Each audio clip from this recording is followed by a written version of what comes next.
അധ്യാപകന്റെ കൈവെട്ട് കേസിലെ 10 പ്രതികൾക്ക് 8 വർഷമാണ് തടവ്. മുഖ്യപ്രതികളെ സഹായിച്ച 3 പേർക്ക് 2 വർഷത്തെ തടവും വിധിച്ചു. കൊച്ചിയിലെ പ്രത്യേക NIA കോടതിയാണ് ശിക്ഷ വിധിച്ചത്. ഈ വിധിയുടെ അടിസ്ഥാനത്തിലാണ് ഇന്നത്തെ ന്യൂസ് ആൻഡ് വ്യൂസ് ചർച്ച. നിയമം കയ്യിലെടുത്താൽ ശിക്ഷ ഇത്രയോ മതിയോ? പ്രതികളെക്കുറിച്ചുള്ള എൻ്റെ വ്യക്തിപരമായ അഭിപ്രായമാണ് ഞാൻ നേരത്തെ പറഞ്ഞത്. അവർക്ക് കിട്ടിയ ശിക്ഷയെക്കുറിച്ചുള്ള എൻ്റെ മനസ്സാണ് ഞാൻ തുറന്നത്. പക്ഷേ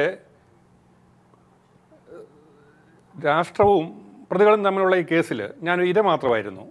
എന്നെ സംബന്ധിച്ച് ഇവിടെ ഒരു നീതി കിട്ടണമെങ്കിൽ ശരിക്കും സ്റ്റേറ്റ് എൻ്റെ ചികിത്സാ ചെലവെങ്കിലും വഹിക്കണമായിരുന്നു. ആദ്യഘട്ടത്തിൽ എനിക്ക് 4 ലക്ഷം രൂപ തന്നതല്ലാതെ 20 ലക്ഷം രൂപയോളം ചിലവാക്കിയതിന് ശേഷം ചികിത്സ ഞാൻ നിർത്തിവെച്ചതാണ്. എൻ്റെ കൺമുമ്പിൽ വെച്ച് NIA ഈ കേസ് അന്വേഷിക്കുകയും വേണ്ട നടപടികളൊക്കെ സ്വീകരിക്കുന്നത് ഞാൻ കണ്ടതാണ്. കോടിക്കണക്കിന് രൂപ അതിനു വേണ്ടി ചിലവാക്കപ്പെടുന്നത് എനിക്ക് നല്ല അറിവുള്ളതാണ്. പക്ഷേ അതിൽ ഇരയായി തീർന്ന എനിക്ക് എൻ്റെ ചികിത്സാ ചെലവ് പോലും തരാൻ അധികാരികൾ ഇതുവരെയും കൂട്ടാക്കിയില്ല എന്നുള്ളത് വളരെ വലിയൊരു നീതി നിഷേധമാണ്. ഇരയെന്ന നിലയിൽ ആ നീതിയെങ്കിലും എനിക്ക് നടപ്പാക്കി തരേണ്ടത് സർക്കാരിൻ്റെ ബാധ്യതയായിരുന്നു. സ്വതന്ത്രമായി കാണണം എന്നല്ല, വിവേകത്തോടുകൂടി കാണണമെന്നാണ്. പ്രത്യേകിച്ചും അധികാരസ്ഥാനത്തിരിക്കുന്നവർ അവർ എന്തെങ്കിലും താല്പര്യം സംരക്ഷിക്കാൻ വേണ്ടിയിട്ട് അല്ലെങ്കിൽ ഒരു ജനക്കൂട്ടത്തെ തൃപ്തിപ്പെടുത്താൻ വേണ്ടിയിട്ട് വിവേകശൂന്യമായിട്ട് ഒരു പൗരനെ ബലി കൊടുക്കുന്നത് ഒരിക്കലും അഭികാമ്യമല്ല. അതിനെതിരെ പ്രതികരിക്കാൻ ഇവിടുത്തെ സാംസ്കാരിക നേതാക്കന്മാരും ഉണ്ടായില്ല എന്നുള്ളതാണ് പരമമായ ദയനീയമായ കാര്യം. ഒരു മതത്തിൻ്റെ ആചാര്യന്മാരെയും ഒരുപാട് ആളുകൾ സ്നേഹിക്കുന്ന ഇഷ്ടപ്പെടുന്ന ആരെയും കേട്ടാൽ അറക്കുന്ന ഭാഷയിൽ അധിക്ഷേപിക്കുന്നത് അത് തെറ്റാണ് എന്നും അതിനെതിരെ നടന്നിരിക്കുന്ന കയ്യേറ്റ ശ്രമവും അക്രമവും അതും തെറ്റാണ് എന്നും പോപ്പുലർ ഫ്രണ്ട് തുടക്കത്തിൽ തന്നെ വളരെ വ്യക്തമായ നിലപാടെടുത്ത് പറഞ്ഞിട്ടുള്ളതാണ്. അതോടൊപ്പം തന്നെ ഇവിടെ പ്രതി ചേർക്കപ്പെട്ടിരിക്കുന്ന ആളുകൾ പോപ്പുലർ ഫ്രണ്ടുകാരാണ് എന്ന് തുടക്കം മുതൽ തന്നെ പറഞ്ഞിട്ടുണ്ട്. പക്ഷേ ഈ സംഭവത്തിൽ പോപ്പുലർ ഫ്രണ്ടിന് യാതൊരു ബന്ധവുമില്ല. ഞാനിത് തുടക്കം മുതൽ തന്നെ പറയുന്നുണ്ട്.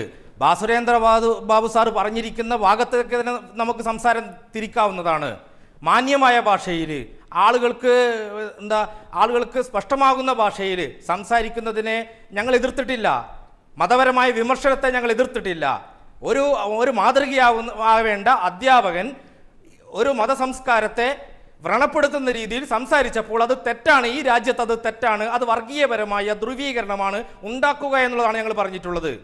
അതോടൊപ്പം ഞങ്ങൾ അതിൻ്റെ കൂടെ തന്നെ എപ്പോഴും സംസാരിക്കുമ്പോൾ പറയാറുള്ള ഒരു ഭാഗമുണ്ട്, ഈ ചെയ്തിരിക്കുന്ന ചെയ്തി തെറ്റാണ്.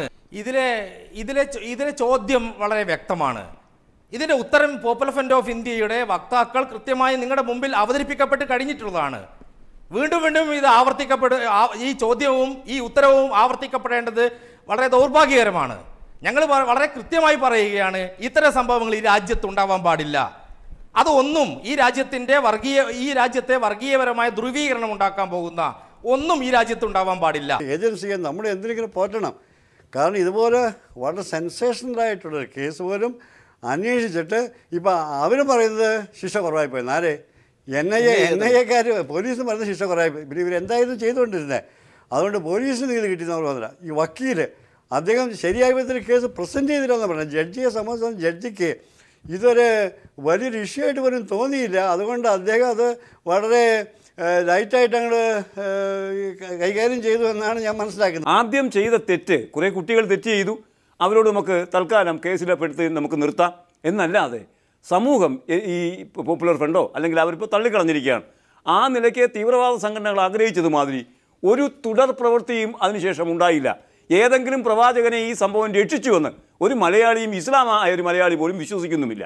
ആ അർത്ഥത്തിൽ നിസ്സാരമായി കടന്നുപോയൊരു സംഭവമായി അത് മാറുകയും മറിച്ച് സംഭവിച്ചത് എന്താണ് സന്തോഷ്?